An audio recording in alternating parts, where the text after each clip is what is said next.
Hello students, it's Anuradha ma'am here. Welcome to my YouTube channel में concept easy.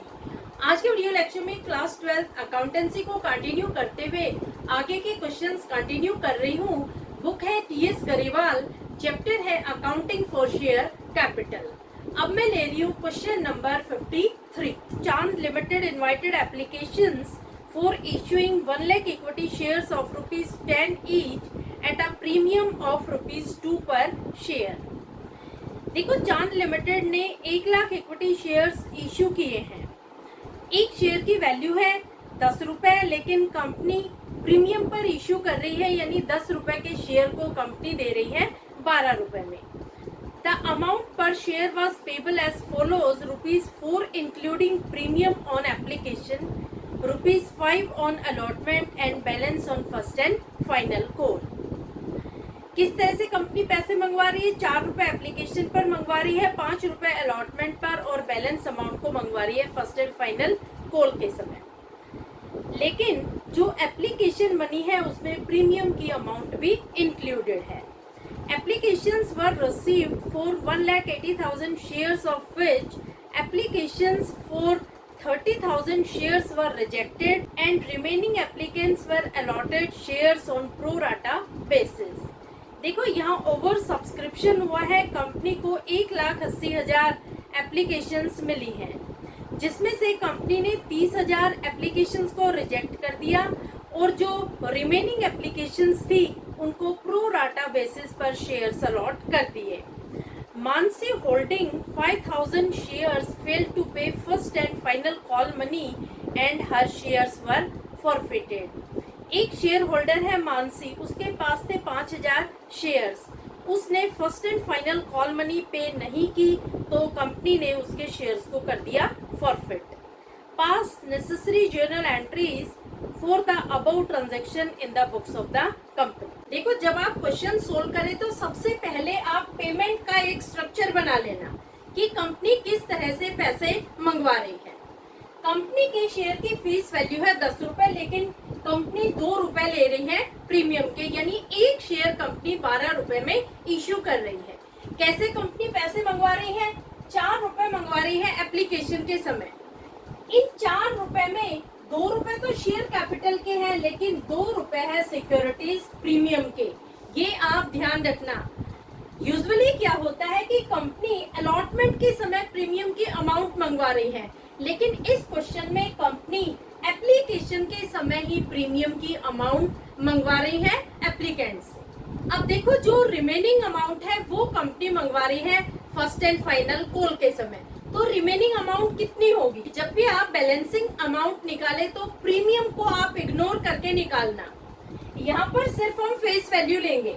Company का share है 10 रुपए का, 2 रुपए कंपनी मंगवा रही है एप्लीकेशन के समय और 5 रुपए मंगवा रही है अलॉटमेंट के समय। टोटल हो गए 7 रुपए। 10 रुपए में से 7 रुपए गए तो 3 रुपए बचे जो कंपनी मंगवा रही है फर्स्ट एंड फाइनल कॉल के समय। तो यहाँ आप लिखेंगे ₹3, जिसे कंपनी मंगवा रही है फर्स्ट एंड फाइनल कॉल के समय। यहाँ तक आपको समझ में आ गया? अब हम बनाते हैं वर्किंग नोट में एक छोटी सी टेबल आप बना लेते हैं तो आपका क्वेश्चन 100% राइट होगा। कोई भी चांस नहीं होंगे गलती होने के। देखो, टेबल में आपको 7 कॉलम बनाने हैं। पहला कॉलम है शेयर सप्लाइड का, दूसरा है शेयर अलॉटेड का, तीसरा है एप्लीकेशन मनी रिसीव्ड का, चौथा शेयर कैपिटल का, पांचवा सिक्योरिटीज प्रीमियम का, छठा शेयर अलॉटमेंट का और सातवां बैंक अकाउंट और रिफंड का। अब देखो, कंपनी इश्यू कर रही है 1 लाख शेयर्स, लेकिन कंपनी को एप्लीकेशन मिल रही है 1,80,000 शेयर्स के लिए। तो कंपनी क्या कर रही है कि 30,000 एप्लीकेंट्स को रिफ्यूज कर रही है शेयर्स अलॉट करने के लिए, और जो रिमेनिंग एप्लीकेंट्स है उनको प्रो राटा बेसिस पर शेयर्स अलॉट कर रही है। देखो, रिमेनिंग एप्लीकेंट्स कितने होंगे?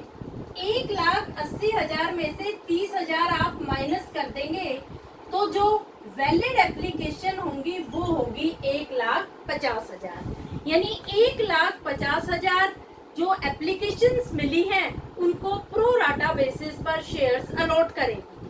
कैसे प्रोराटा बेसिस पर शेयर्स अलॉट करेगी? 1,50,000 एप्लीकेशन के लिए कंपनी अलॉट करेगी 1 लाख शेयर्स, यानी 3:2 के रेशियो में कंपनी शेयर्स अलॉट कर रही है। जिन लोगों ने 3 शेयर के लिए अप्लाई किया है, कंपनी उनको दे रही है 2 शेयर। समझ आ गया? अब देखो हम टेबल यूज करते हैं कि कितनी टोटल एप्लीकेशन मनी कंपनी को रिसीव हो रही है और किस तरह से डिफरेंट अकाउंट में वो मनी ट्रांसफर की जाएगी। अब देखो जिन्होंने 30,000 शेयर्स के लिए अप्लाई किया था, कंपनी ने उनको कोई भी शेयर अलॉट नहीं किया, रिफ्यूज कर दिया शेयर्स देने के लिए। तो 30,000 को आप 4 से मल्टीप्लाई करेंगे। 4 से क्यों मल्टीप्लाई कर रही हूँ? क्योंकि जो एप्लीकेशन मनी है वो है 4 रुपए। तो 30,000 को 4 से मल्टीप्लाई करेंगे तो कंपनी को कितनी एप्लीकेशन मनी मिली है? 1,20,000 रुपए। अब देखो जो ये 1,20,000 रुपए है ये कंपनी वापस कर रही है, तो यहाँ पर कुछ नहीं आएगा। हम बैंक के कॉलम में दिखाएंगे ₹1,20,000। समझ आ गया? जो 30,000 एप्लीकेशंस हैं उनको कंपनी ने रिजेक्ट कर दिया, तो किस तरीके से आप टेबल में दिखाएंगे ये आपको क्लियर हो गया होगा। अब जो वैलिड एप्लीकेशंस है, वैलिड एप्लीकेशंस कितनी है? 1,50,000। उनको कंपनी 1 लाख शेयर्स अलॉट कर रही है। देखो 1,50,000 को आप 4 से मल्टीप्लाई करेंगे क्योंकि एप्लीकेशन के समय मिले हैं 4 रुपए, तो एप्लीकेशन मनी रिसीव आएगी ₹6 लाख। अब देखो 1,50,000 एप्लीकेशन के लिए कंपनी 1 लाख शेयर्स अलॉट कर रही है, लेकिन एप्लीकेशन मनी में सिक्योरिटीज प्रीमियम की अमाउंट भी इंक्लूडेड है। जो ये 4 रुपए है इसमें 2 रुपए तो है शेयर कैपिटल के और 2 रुपए है सिक्योरिटीज प्रीमियम के। तो यहाँ पर आप 1 लाख को जब मल्टीप्लाई करेंगे तो अलग अलग मल्टीप्लाई करेंगे, क्योंकि अमाउंट यहाँ पर अलग अलग कॉलम में दिखाई जाएगी। पहले आप 1 लाख को 2 से मल्टीप्लाई करेंगे तो अमाउंट आएगी ₹2 लाख। इसे आप लिखेंगे शेयर कैपिटल में। फिर आप 1 लाख को 2 से मल्टीप्लाई करेंगे तो अमाउंट आएगी ₹2 लाख। इसे आप सिक्योरिटीज प्रीमियम में लिखें। देखो कंपनी ने 1 लाख शेयर्स अलॉट किए हैं और एप्लीकेशन मनी है 4 रुपए, लेकिन ये सारे के सारे 4 लाख रुपए हम शेयर कैपिटल में नहीं दिखा सकते, क्योंकि 2 लाख रुपए सिक्योरिटीज प्रीमियम के हैं और 2 लाख रुपए हैं शेयर कैपिटल के। सिक्योरिटीज प्रीमियम की अमाउंट को हम कभी भी शेयर कैपिटल में इंक्लूड नहीं करते हैं, इसे सेपरेटली शो किया जाता है। अब देखो कंपनी को 6 लाख रुपए मिले थे एप्लीकेशन के समय। 6 लाख रुपए है, इसमें से हम 4 लाख कर देंगे माइनस, यानी 2 लाख रुपए कंपनी को एक्सेस मिले हैं। ये जो एक्सेस अमाउंट है इसे हम दिखाएंगे शेयर अलॉटमेंट में। तो यहाँ पर एक्सेस अमाउंट है ₹2 लाख। इसे हम एडजस्ट करेंगे at the time of share allotment. समझ आ गया? इतनी ही टेबल आपको बनानी है। अब जब हम जर्नल एंट्री पास करेंगे तो किसी तरह की कोई भी मिस्टेक नहीं होगी, क्योंकि आपको हर अकाउंट में पता है कितना कितना पैसा लिखना है। अब हम पास करते हैं जर्नल एंट्री। देखो फर्स्ट एंट्री में कंपनी को अमाउंट रिसीव हो रही है, तो फर्स्ट एंट्री होती है bank account debit to share application account. Bank को कितने अमाउंट से डेबिट करेंगे? एप्लीकेशन मनी रिसीव में कितनी टोटल अमाउंट है? 7,20,000 रुपए। तो आप बैंक को डेबिट करेंगे 7,20,000 टू शेयर एप्लीकेशन में लिखेंगे ₹7,20,000। नरेशन होगी एप्लीकेशन मनी रिसीव्ड। ये होगी फर्स्ट एंट्री।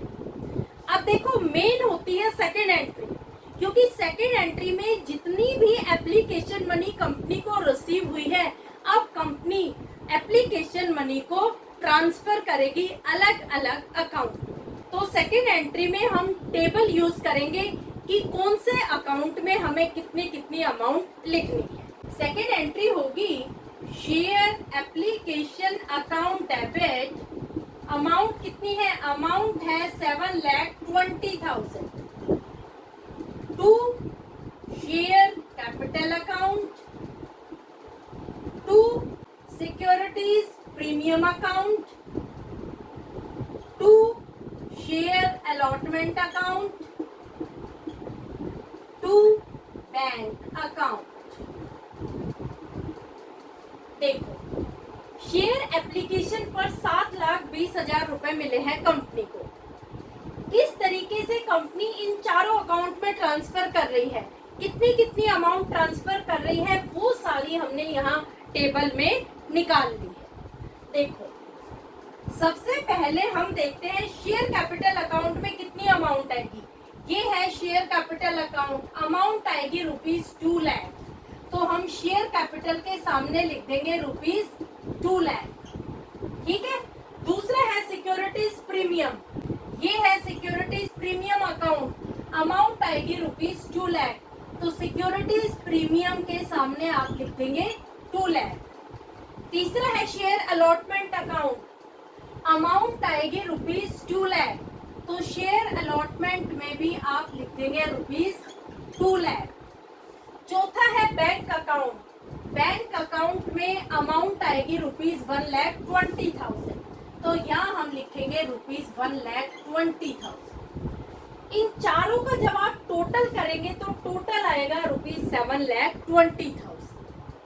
नरेशन होगी application money transferred and adjusted, ये होगी इसकी नरेशन। तो यूजुअली जो बच्चों की गलती होती है वो इस एंट्री में होती है, वो अमाउंट निकालने में गलती कर देते हैं, लेकिन अगर आप टेबल बना लेते हैं तो किसी तरह की कोई भी गलती नहीं। तो दोनों एंट्री आपको समझ में आ गई। फर्स्ट एंट्री में कंपनी एप्लीकेशन मनी रिसीव करती है और सेकंड एंट्री में एप्लीकेशन मनी को ट्रांसफर करती है शेयर कैपिटल अकाउंट में, सिक्योरिटीज प्रीमियम अकाउंट में, शेयर अलॉटमेंट अकाउंट में और बैंक अकाउंट में। 4 अकाउंट में कंपनी अमाउंट को ट्रांसफर करती है। क्लियर। अब हम पास करते हैं शेयर अलॉटमेंट की एंट्री। अब देखो, थर्ड एंट्री में अलॉटमेंट मनी ड्यू हो रही है। 5 रुपए कंपनी डिमांड कर रही है अलॉटमेंट के समय। कंपनी ने कितने शेयर्स अलॉट किए हैं, 1 लाख शेयर्स अलॉट किए हैं। तो 1 लाख को आप 5 से मल्टीप्लाई करेंगे तो अलॉटमेंट मनी ड्यू होगी 5 लाख रुपए। तो एंट्री होगी share allotment account debit to share capital account, amount आएगी ₹5 लाख। नरेशन क्या होगी, नरेशन होगी allotment money due, allotment money due. अब देखो, फोर्थ एंट्री में कंपनी रिसीव करेगी अलॉटमेंट मनी। तो क्या कंपनी को 5 लाख रुपए मिलेंगे अलॉटमेंट के समय? नहीं। क्यों नहीं मिलेंगे?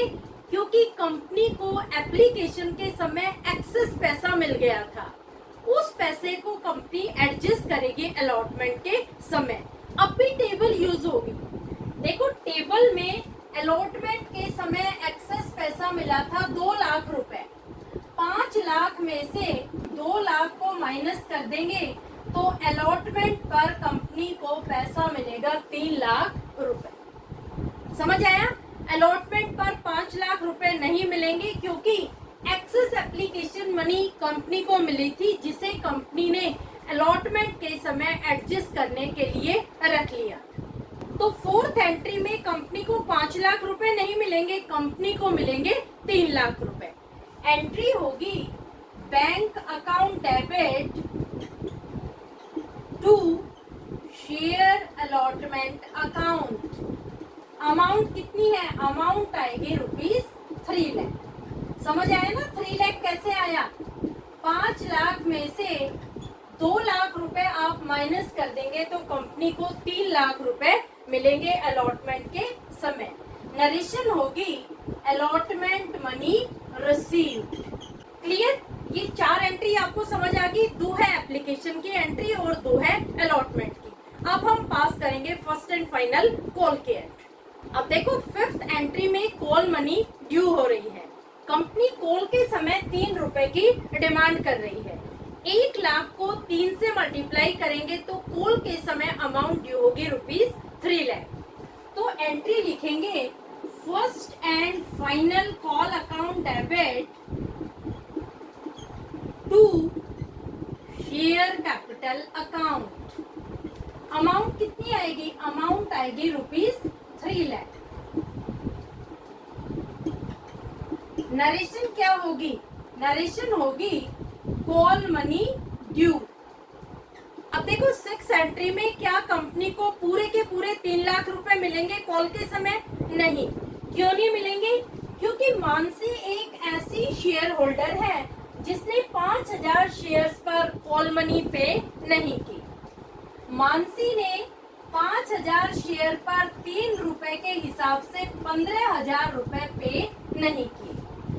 तो 3 लाख में से हम माइनस कर देंगे 15,000 रुपए, तो अमाउंट आएगी 2,85,000 रुपीज।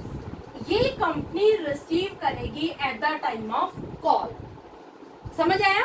कॉल के समय कंपनी पूरे 3 लाख रुपए रिसीव नहीं करेगी क्योंकि 15,000 रुपए हमें माइनस करने हैं जो मानसी की अनपेड अमाउंट है ड्यूरिंग कॉल। तो 6 एंट्री में कॉल अमाउंट रिसीव में आप 3 लाख रुपए नहीं दिखाएंगे, आप दिखाएंगे 2,85,000 रुपए। तो 6 एंट्री होगी bank account debit to share first and final call account. Amount कितनी आएगी? अमाउंट आएगी 2,85,000 रुपीज। 2,85,000। नरेशन होगी कॉल मनी रिसीव्ड। तो कॉल मनी की दोनों एंट्री आपको समझ में आ गई। टोटल हमने पास की है 6 एंट्री। लेकिन देखो कंपनी क्या कर रही है कि जब मानसी ने कॉल का पैसा नहीं दिया तो उसके 5000 शेयर्स को कंपनी ने कर दिया फॉरफिट। तो अब हम पास करेंगे फॉरफीचर की एंट्री। अब देखो 7th एंट्री होगी फॉरफीचर की। कंपनी क्या कर रही है कि मानसी के शेयर्स को फॉरफिट कर रही है। तो एंट्री होगी share capital account debit to forfeited share to first and final call account. अब देखो अमाउंट आपको समझनी है कि शेयर कैपिटल में कितनी आएगी, कितनी अमाउंट से आप शेयर कैपिटल को डेबिट करेंगे। देखो 5000 शेयर है और एक शेयर की वैल्यू है 10 रुपए। तो 5000 को 10 से मल्टीप्लाई करेंगे तो शेयर कैपिटल में आएंगे 50,000 रुपए। तो आप यहाँ लिखेंगे ₹50,000। फॉरफिटेड शेयर में कितना पैसा आएगा? देखो एक इम्पोर्टेंट चीज समझने की क्या है कि जब क्वेश्चन में सिक्योरिटीज प्रीमियम गिवन हो और सिक्योरिटी का पूरा पैसा शेयर होल्डर पे कर देता है तो उस पैसे को हम इग्नोर कर देते हैं क्योंकि सिक्योरिटी प्रीमियम के पैसे को ना तो फॉरफिट किया जा सकता है ना ही रिफंड किया जा सकता है। ये एक कैपिटल रिजर्व का पैसा होता है जिसे कंपनी सेपरेट रिजर्व अकाउंट में डाल देती है। ये पैसा कभी भी रिटर्न नहीं किया जा सकता, ना ही ये फॉरफिट होता है ना ही ये रिफंड होता है। देखो यहाँ पर मानसी ने 4 रुपए एप्लीकेशन के समय पे किए हैं, 5 रुपए अलॉटमेंट के समय पे किए हैं, लेकिन कॉल के पैसे पे नहीं किए। तो एप्लीकेशन में 2 रुपए हैं सिक्योरिटीज प्रीमियम के। 2 रुपए को हम भूल जाएंगे। हम क्या समझेंगे कि मानसी ने 2 रुपए दिए हैं एप्लीकेशन पर और 5 रुपए दिए हैं अलॉटमेंट पर, यानी टोटल 7 रुपए को हम करेंगे फॉरफिट। हम 9 रुपए को फॉरफिट नहीं करेंगे। क्यों नहीं करेंगे? क्योंकि 2 रुपए सिक्योरिटीज प्रीमियम के हैं और सिक्योरिटीज प्रीमियम कभी भी फॉरफिट नहीं होता है। तो समझ आया? 5000 को आप 7 से मल्टीप्लाई करेंगे तो अमाउंट आएगी ₹35,000। ये अमाउंट दिखाई जाएगी शेयर फॉरफिटेड अकाउंट। क्लियर? ये कंसेप्ट अच्छे से समझ लेना। यूजुअली बच्चे क्या करते हैं कि 4 रुपए ले लेते हैं एप्लीकेशन के और 5 रुपए ले लेते हैं अलॉटमेंट के। 9 रुपए को 5 से मल्टीप्लाई कर देते हैं और 45,000 रुपए दिखा देते हैं शेयर फॉरफिटेड अकाउंट में, जो होता है बिल्कुल गलत। क्लियर? तो ध्यान रखना कि जब भी क्वेश्चन में सिक्योरिटीज प्रीमियम गिवन हो और शेयर होल्डर ने पूरा सिक्योरिटी प्रीमियम का पैसा भर दिया है, तो सिक्योरिटी प्रीमियम के पैसे को आप इग्नोर कर दो, उसे तो बिल्कुल भूल जाओ। और जो शेयर कैपिटल का पैसा है उसे जितने शेयर फॉरफिट कंपनी कर रही है उससे कर दो मल्टीप्लाई, तो वो अमाउंट आएगी शेयर फॉरफिटेड अकाउंट। क्लियर? तो यहाँ पर हम दिखाएंगे 35,000 ना कि 45,000। तो फॉरफिटेड शेयर अकाउंट में अमाउंट आएगी ₹35,000। और फर्स्ट एंड फाइनल कॉल में कितनी अमाउंट आएगी, ये यहाँ पर गिवन है 3 रुपए कंपनी ने पे नहीं किए, तो 5,000 को जब आप 3 से मल्टीप्लाई करेंगे तो कॉल से एरियर की अमाउंट आएगी ₹15,000। ये 15,000 हम दिखाएंगे first and final call. Narration क्या होगी? नरेशन होगी 5,000 shares forfeited for non payment of call money. तो होपफुली आपको फॉरफीचर की एंट्री भी समझ में आ गई होगी। अगर किसी तरह की कोई क्वेरी हो तो feel free to comment in comment box. देखो, ज्यादा से ज्यादा आप मेरे वीडियो सर्कुलेट करो, क्योंकि मेरी कोशिश यही होती है कि बच्चों को इजीएस्ट मैनर में एक्सप्लेन करूं, ताकि बिलो एवरेज बच्चे की भी क्वेरीज क्लियर हो जाए। क्लियर? तो प्लीज ज्यादा से ज्यादा आप सर्कुलेट करो, ताकि हर बच्चे को अच्छे से कंसेप्ट क्लियर हो जाए और ओवर सब्सक्रिप्शन के फॉरफीचर के वो क्वेश्चंस को सोल्व कर पाए। Thank you so much.